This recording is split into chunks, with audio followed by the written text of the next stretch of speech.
what? Unit rate. Unit rate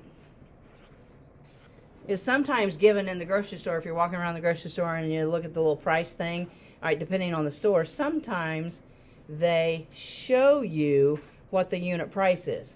All right, other times, depending on the store, they do not. And so you really can, like, because you have a cell phone on you when you're walking through the grocery store. I mean, you guys don't grocery shop, but you will as an adult. All right, you want to find the best buy. All right, you may like one product brand over another. Okay, you like the brand name over the generic, so you're going to pay more, so it doesn't matter. Okay, or maybe it's a tight week and you have to really budget really well, so you definitely want to get the most for your money. All right, so then you could pull your cell phone out, do some quick division if the store doesn't provide that unit price for you, and then it'll literally tell you how much you're getting. You're getting more for your money. Okay, that's bottom line what this is about. All right, so let's just do an example. Let's say we're taking a look at some bottles of apple juice. Okay, you know you need apple juice. Okay, and if you're working on a tight budget and you've got 3 different brands with 3 different prices. Okay, brand aside, if you're just trying to get the most for your money, let's say one of them you have to pay 72 cents and it's a 16-ounce jug. All right, or your second option is like $1.20, but that one is a 32-ounce.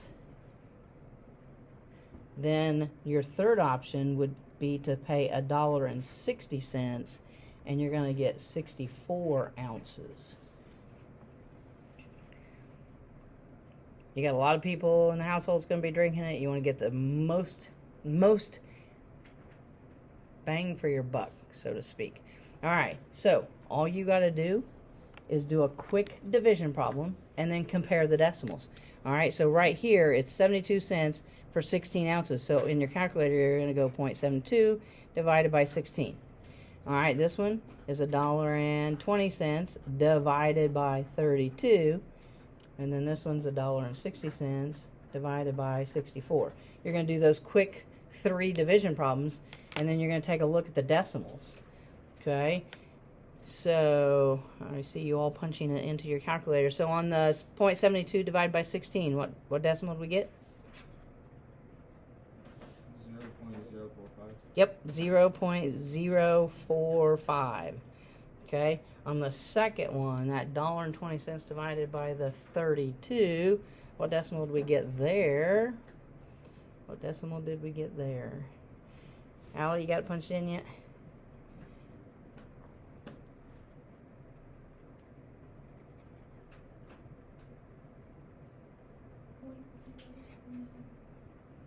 .375. 0.0375.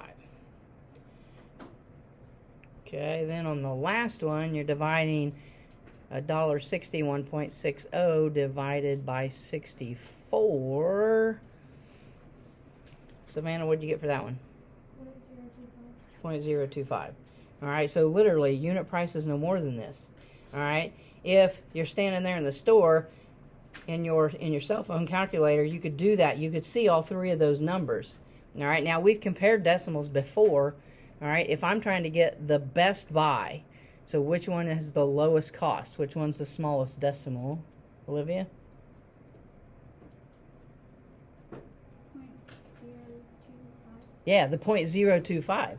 All right, she's right. This one is the best buy because this is the lowest cost. All right, so it would be, and I don't know how you're going to have to put these answers in Math Excel. All right, this is money. What? Money is 2 places after the decimal, right? So this would be 4 cents plus a little bit more for every ounce. Okay, so per ounce. I could put a $ sign in front of it. All right, this is going to be 3 cents plus a little bit more, all right, per ounce. And this one is 2 places to the right, so this is 2 cents plus a little bit more per ounce. Okay, so yes, this one would clearly be the best buy. All right, so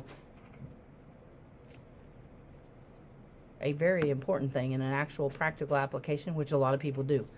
All right, I haven't been out here in Needlers. I haven't looked since they changed hands out there. All right, whether or not they do it.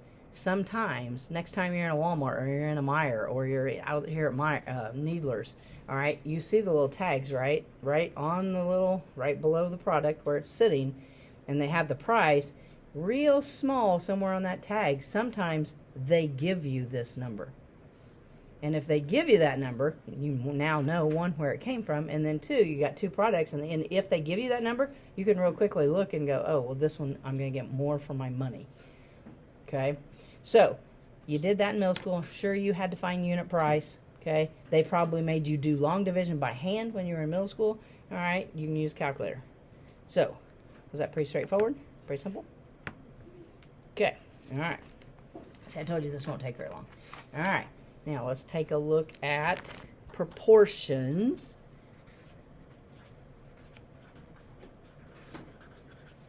All right, you did proportions in middle school. Okay, basically, it's two fractions set equal to each other. Okay, so initially in middle school, I'm going to write one over here.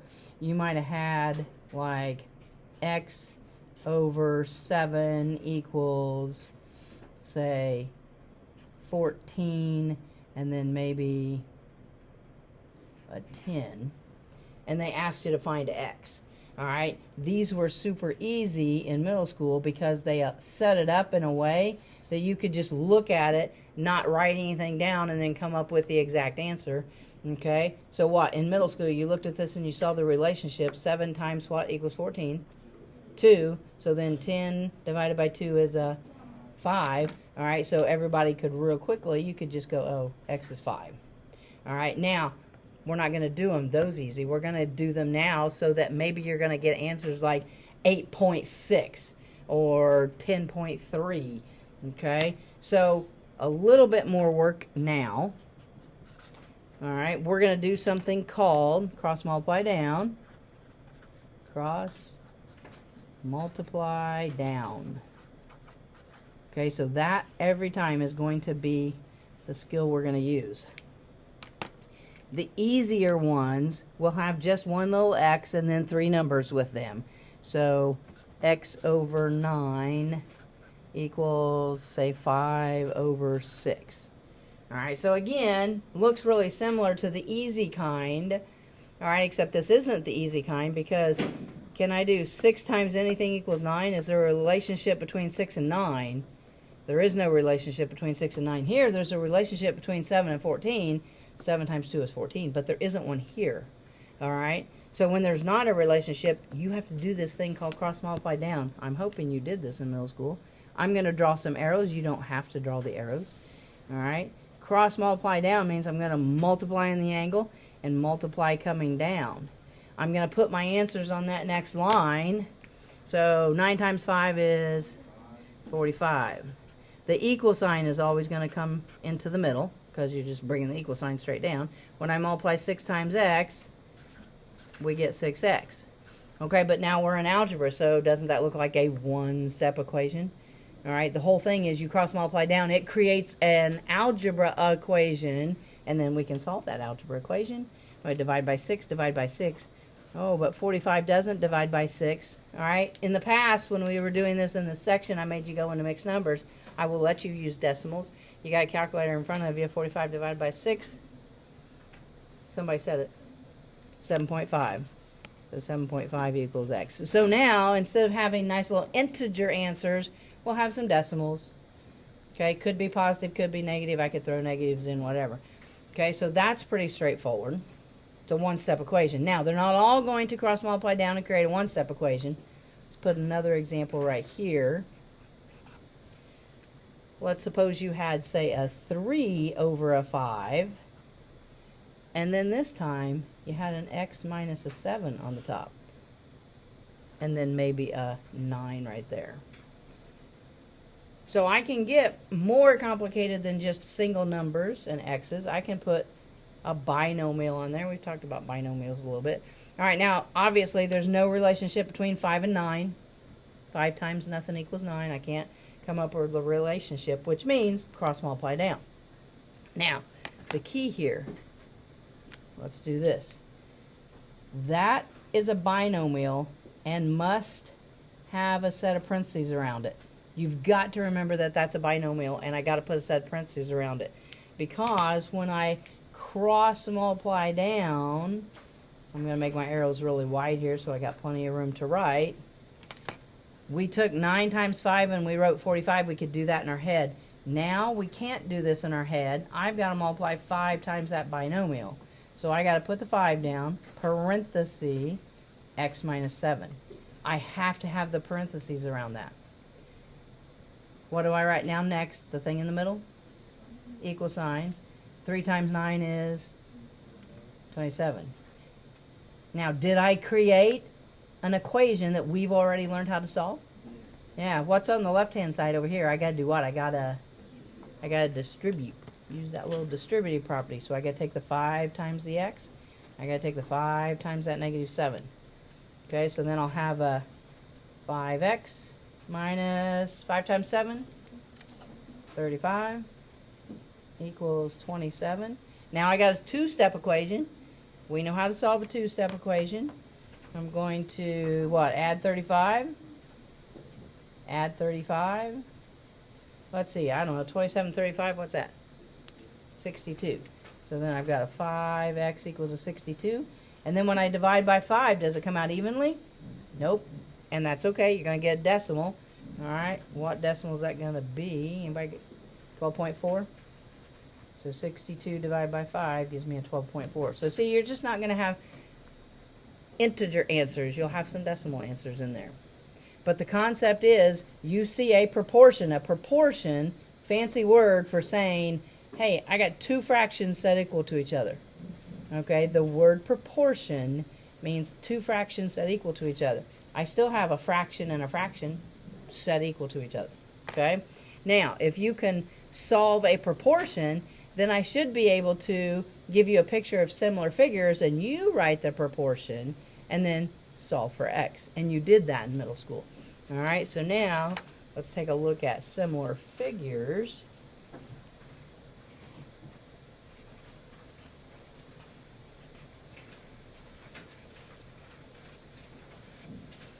Alright, similar figures have the same shape but are not necessarily the same size. Alright, that's a pretty simple definition. So when you see similar figures, you're going to see like maybe two triangles, but one will be big and one will be small.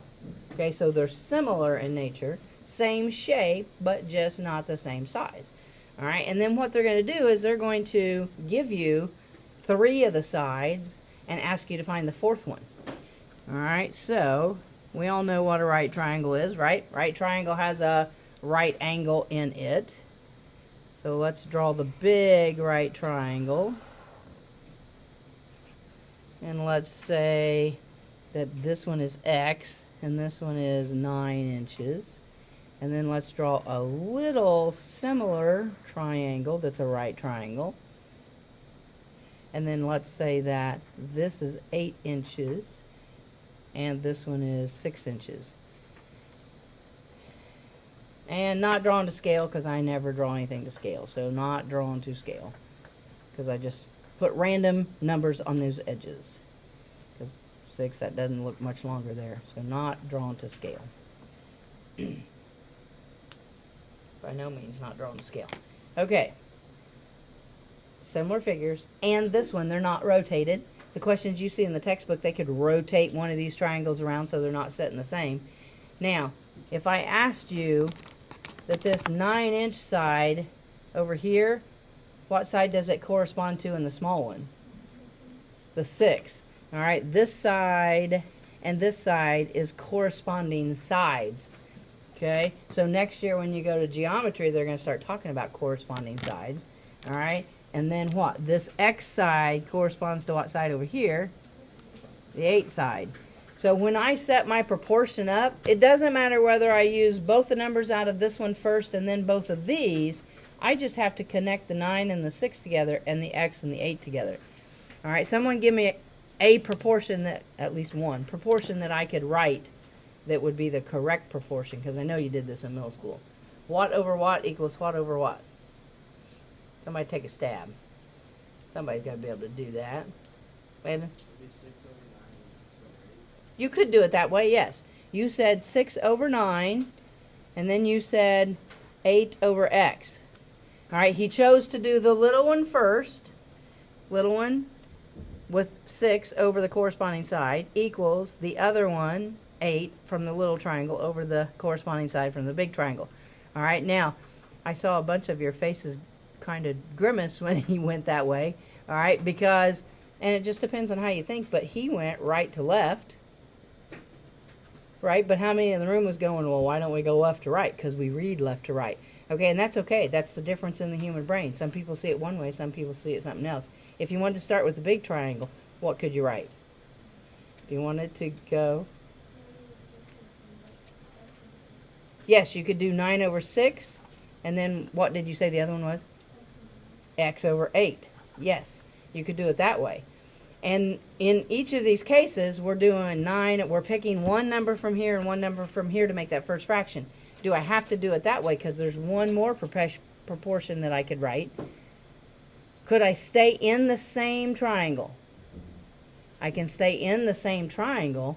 I could do the yellow side over the pink side, 9 over x.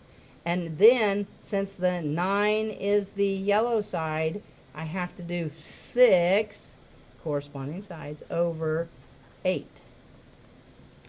So all of those are the correct proportion.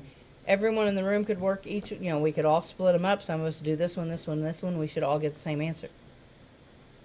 The only time we couldn't or wouldn't would be if we write a wrong proportion. Are there wrong proportions? Yeah, there are wrong proportions. So let's do a wrong one.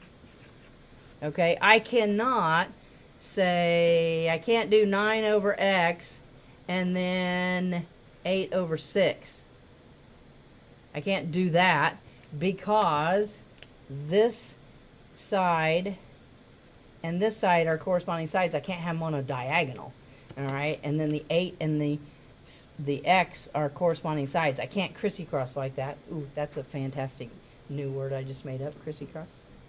All right, if I do it over here, though, where are my corresponding sides? Corresponding side, corresponding side. Corresponding side, corresponding side, corresponding side, corresponding side. All right, if I mark these, the 6 and the 9 are corresponding sides, the 6 and the 9 are corresponding sides, and the 6 or 9 are corresponding sides. By doing it in color like that, is that obvious?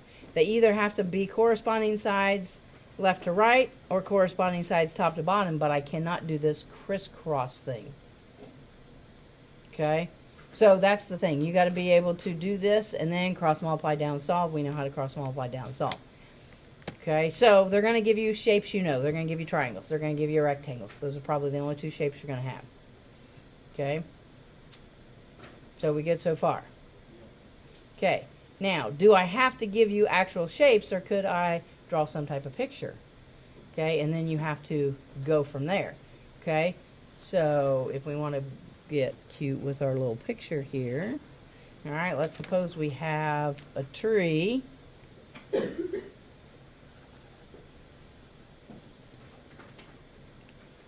Okay, and then let's suppose we have a person. And then if we have the sun over here, that's my sun.